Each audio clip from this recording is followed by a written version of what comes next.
Yeah, hi there. These comments are for YJR, and I am Michael, the founder owner and the materials writer for all of your lessons at the 7-step system to pass the TOEFL IBT.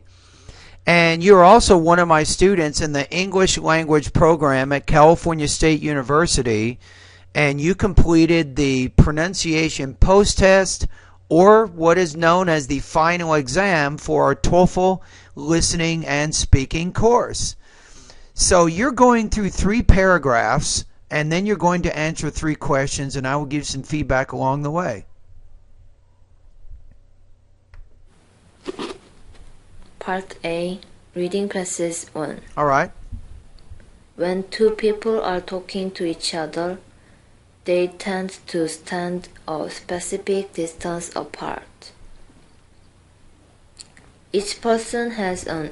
Now, the one thing that you got to work on a little bit here, your pausing is a little bit too much. Now, I identify here, I'm going to say there are 2 thought groups. The first one is when 2 people are talking to each other, pause, they tend to stand a specific distance apart. Then we have our second pause. Then we move on to our next idea. So what you're doing is you're pausing within the thought groups, and you're not really blending that much, so it makes it a little bit unnatural. And it's going to take you a lot longer to speak fluently in English or to speak quickly when you're pausing so much. Invisible boundary around his or her body into which other people may not come. If someone pierces this boundary, Good pronunciation. she or he will feel uncomfortable and move away to... I would say and move away, not move away. You want to blend those 2 words together, and move away. Increase the distance between them. The major exception is family members and other loved ones. All right. This personal distance is not due to body odor or bad breath, but because closeness lends a sense of intimacy.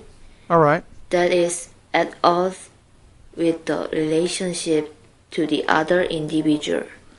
Okay, now let's practice this one together here. I'd like you to practice this a few times until you can read it with me without pausing so much. When 2 people are talking to each other, they tend to stand a specific distance apart. Each person has an invisible boundary around his or her body into which other people may not come. If someone pierces this boundary, she or he will feel uncomfortable and move away to increase the distance between them. The major exception is family members and other loved ones. This personal distance is not due to body odor or bad breath, but because closeness lends a sense of intimacy that is at odds with the relationship to the other individual.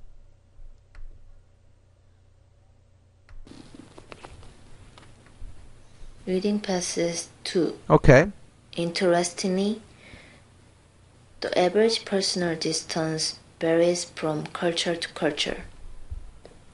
When you pronounce this word, Americans tend to require... You need to pronounce it with more vibration. Varies. The average personal distance varies from culture to culture. More personal space than in other cultures. Okay. Therefore, if you try to get too close to an American during your conversation, he or she will feel that you are in his face and will try to back away. We're probably saying try to back away. Try to be aware of this, so if the person to whom you are speaking backs away a little, don't try to close the gap. Okay, so on the one hand, you are speaking slowly and clearly for the most part, but you're just pausing way, way too much. This is not how a native speaker would read this paragraph. So let me help you out again. You want to read with me? Now pay attention to when I'm pausing and also the kind of tone I use after my pauses. Interestingly, the average personal distance varies from culture to culture. Americans tend to require more personal space than in other cultures. Therefore, if you try to get too close to an American during your conversation, he or she will feel that you're in his face and will try to back away. Try to be aware of this. So if the person to whom you are speaking backs away a little, don't try to close the gap.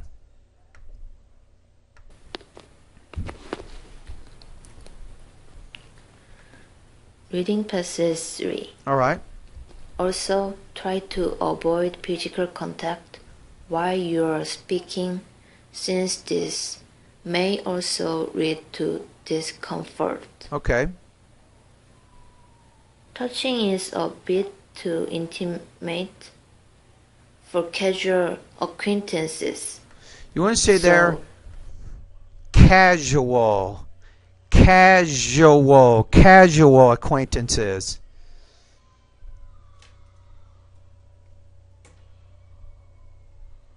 Don't put your arm around his or her shoulder. Okay. Don't touch his or her face or hold his or her hand. All right. Shaking hands when you initially meet or part is acceptable. Okay. But this is only momentary. All right.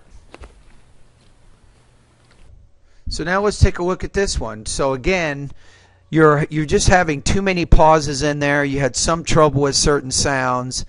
Let's read it again. Also, try to avoid physical contact while you're speaking, since this may also lead to discomfort. Touching is a bit too intimate for casual acquaintances. So, don't put your arm around his or her shoulder. Don't touch his or her face or hold his or her hand.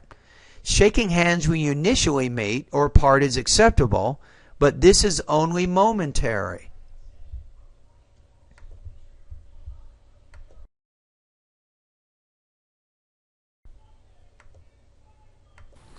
Part B, Okay. number 1. My best friend is named Su-an. I've known her for over 6 years. Let me go back here. Hold on a minute. Part B, number 1. Okay. My best friend is named Su-an. I've known her for over 6 years. Okay. I met her in a high school. All right. We have a lot of similarities. Similarities. We can understand each other without having to say a word. When I have any problem, I talk with my friend. Okay. She gives I talk with my friend, not she, but who gives me. So if you change that she to who, that's demonstrating you have a little bit better grammar proficiency. You're not just using basic grammar. advice about problem. Okay. Number 2. All right. I think I get a job in 5 years. I think I will get a job. I want to So you want to use future there or future perfect to answer this particular make question. some money as soon as possible. Okay. Number 3. So you didn't really develop that much. So you need to give me more information, because the more that you talk, the more I can understand your pronunciation, your speaking, your grammar, your vocabulary, all of those things. But one thing I noticed here definitely is you are having some trouble with future. My favorite seasons is summer. All right. Because summer is not cold and I can go to the beach or big swimming pool. All right. Also, I can take a rest in summer vacation. And my birthday is in the summer, so I that's think fun. summer is the best season of all the seasons to me. Okay. So now let's take a look at the rubric. So first of all, if we go back to the syllabus here, the first thing I'm going to do is on page 2 of the syllabus, there's a pronunciation rubric. I'm going to click on that right now. So let's take a look at yours. I'd put you in the 3 range, but part of your problem is in terms of your speaking and pronunciation, when you're answering questions and things, you don't really meaningfully respond to those questions. You give very, very basic information, then you move on to another question. So I think that you're a little bit limited in both your speaking and your pronunciation of American English, probably due to some vocabulary and also grammar limitations. So I think the 2 best describes you. You begin to initiate conversation or retell a story, but you have very limited vocabulary when you do that. So I'm going to put you right now, in terms of your speaking and pronunciation, I'm going to put you at 2.8 out of 7. Now for the purposes of our class, let's try to figure out what grade that is. So if we go to your syllabus and we go to page 3, so you got a score of 2.8. This is going to put you at 74% out of 100 with your speaking and pronunciation of American English. So your biggest issue, and let's go over to my website now. Let's go to the pronunciation area in my course. I'm going to give you some recommendations. Now the question is, obviously you need to improve your speaking abilities, but how do you do that? How do you improve your speaking and pronunciation of American English, right? So the first thing I'm going to recommend is, as you start going through my pronunciation lessons, a great start would be, I think, Speak Clearly lesson number 11. I noticed the E, I, you have trouble differentiating between these 2 vowel sounds. So study lesson number 11. The next one is Speak Clearly lesson number 16. The J, casual, measure. You have trouble with that particular consonant sound. Now in the second part of the pronunciation part of my course, I'd like to have you take a look at, because you're speaking so slowly and you're just not sounding natural at all, I'd like to have you take a look at Speak Clearly lessons 33, 34, and 35. Sentence rhythm is important, the combination of stress and unstressed words. You can also study lessons 36, 37, 38, 39, and 40. I think those lessons are also important for you. And then finally, you can study Speak Clearly lessons number 41, 42, 43, and 44. As you go through those lessons, read out loud with me as I teach you the information in those videos, and that can really, really help you to speak quickly and naturally. Remember, you're speaking so slowly, it'll be very, very distracting, I think, for native speakers to try to understand what you're saying. All right, so now you know. Now you know your speaking and pronunciation level. You know why. You know what lessons in my online TOEFL course you can focus on to improve.